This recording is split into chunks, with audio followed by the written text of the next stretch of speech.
तवांग झड़प पर लोकसभा में रक्षा मंत्री राजनाथ सिंह का बयान सामने आया। पीएलए के जवानों ने हाथापाई की, ऐसा कहना है राजनाथ सिंह का। हमारी सेना ने चीन को बहादुरी से जवाब दिया है। हमने कूटनीतिक स्तर पर मामला उठाया है।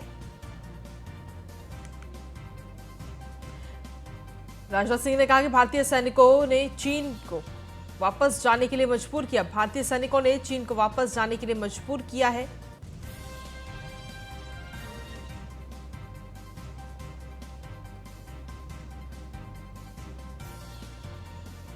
भारत चीन झड़प पर लोकसभा में राजनाथ सिंह का यह बयान सामने आया। उन्होंने कहा कि चीन ने घुसपैठ की कोशिश की, जिसका भारतीय सैनिकों ने मुंह तोड़ जवाब दिया। भारतीय सैनिकों ने चीन को वापस जाने के लिए मजबूर किया है। भारतीय सैनिक, हमारा कोई सैनिक ना तो शहीद हुआ, ना ही गंभीर रूप से घायल हुआ है। चीनी पक्ष को इस तरह के एक्शन के लिए मना किया गया है।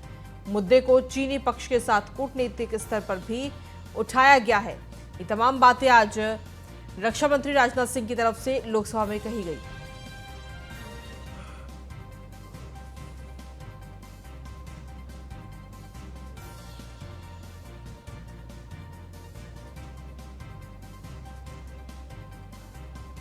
तो लोकसभा में आज राजनाथ सिंह का संबोधन आज देखने को मिला।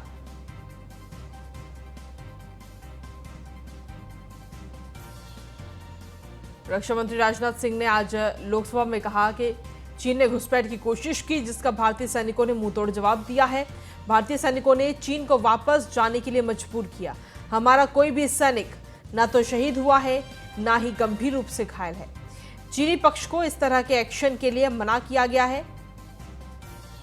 मुद्दे को चीनी पक्ष के साथ कूटनीतिक स्तर पर भी उठाया गया है। भारत चीन झड़प पर लोकसभा में राजनाथ सिंह का यह बयान आज सामने आया है।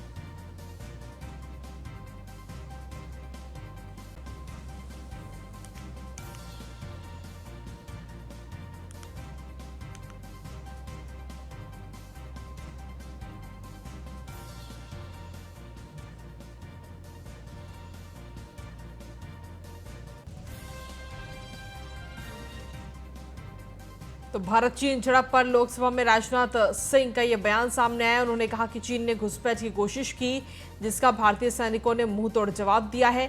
भारतीय सैनिकों ने चीन को वापस जाने के लिए मजबूर किया। हमारा कोई भी सैनिक ना तो शहीद हुआ है, ना ही गंभीर रूप से घायल हुआ है।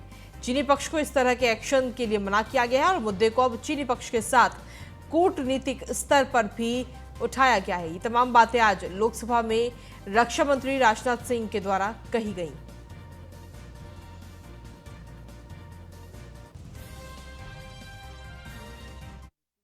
पर शांति बनाए रखने के लिए कहा गया। इस मुद्दे को चीनी पक्ष के साथ कूटनीतिक स्तर पर भी उठाया गया है। अध्यक्ष महोदय, मैं इस सदन को आश्वस्त करना चाहता हूं कि हमारी सेनाएं हमारी भौमिक अखंडता को सुरक्षित रखने के लिए पूरी तरह से प्रतिबद्ध हैं और इसके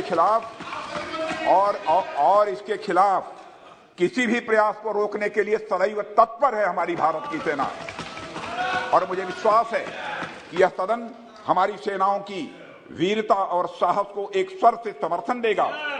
और अध्यक्ष महोदय, मैं पूरी तरह से आश्वस्त हूं कि यह संसद बिना किसी संशय के भारत की सेना की क्षमता, शौर्य, पराक्रम व प्रतिबद्धता का भी अभिनंदन करेगा।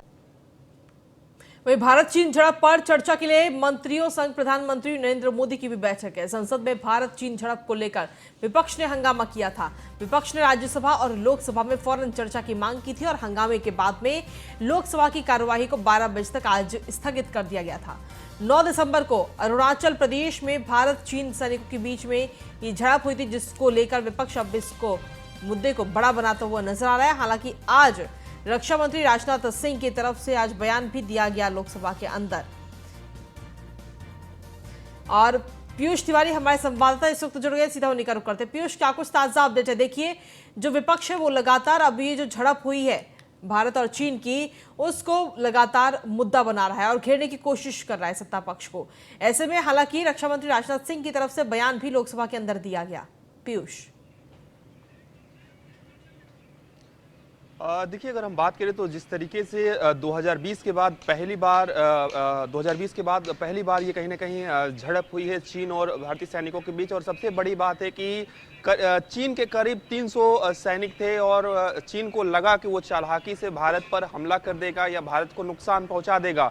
लेकिन चीन को इस बात का अंदाजा नहीं था कि भारत अब पहले वाला भारत नहीं रहा। भारत अब इतना सशक्त और मजबूत हो गया है कि करारा जवाब देने जानता है। और यही कारण है कि जो जिस तरीके से भारतीय सेना ने भी पहले से तैयारी कर रखी थी और चीन के सैनिकों को मुंह के बल खानी पड़ी। और 9 दिसंबर की ये बात है, अरुणाचल प्रदेश के तवांग इलाके में ये पूरी घटना हुई। और खबर ये भी है कि जिस तरीके से करीब जितने सैनिक भारत के नहीं थे उससे ज्यादा चीन के सैनिक जो है वो घायल हुए हैं, यानी कि वो चोटिल हुए हैं।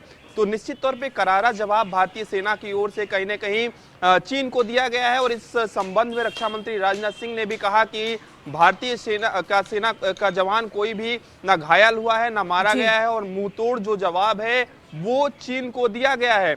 तो चीन ऐसी हरकतें लगातार करता आया है। हालांकि अगर हम बात करें तो 9 दिसंबर की ये घटना है, उसके बाद जो सैन्य कमांडर है दोनों ओर से, चाहे चीन की ओर से बात करें या भारत की ओर से बात करें, दोनों की मुलाकात हुई है और अभी स्थिति जो है वो सामान्य बताई जा रही है।